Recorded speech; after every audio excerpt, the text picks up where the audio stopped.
Ubuholo phezulu be-EFF buqhuba inhlelo ezehlukene zeqembu kulezi insuku njengoba kusondela umbungazo wayo okuhlanganisa iminyaka eyishumi ebalazini lezombusazwe.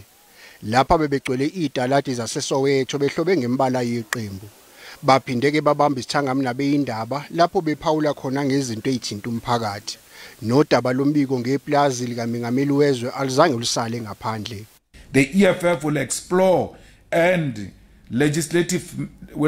legal and legislative measures to revisit the Section 89 Independent Panel report, which was rejected by the ANC caucus in Parliament.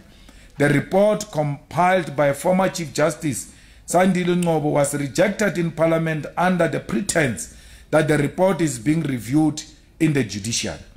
Odabeni lwabaqaphi bePhini likamengameli wezwe, umalema ufuna ukuthi bakhonjwe indlela emsebenzini wabo. We call for the immediate dismissal of all members of the VIP Protection Unit who committed these violent acts and for their certificates as police officers to be revoked by SABC Academy. Uphinde waphawula nangenguyazana ehlongozwa iDA yokubumbana kwamaqembu ehlukene ezombusazwe eshiya ngaphandle iANC kanye neEFF. Umalema uthe izathu esikhulu seDA uvalo nokwesaba izigi zeEFF.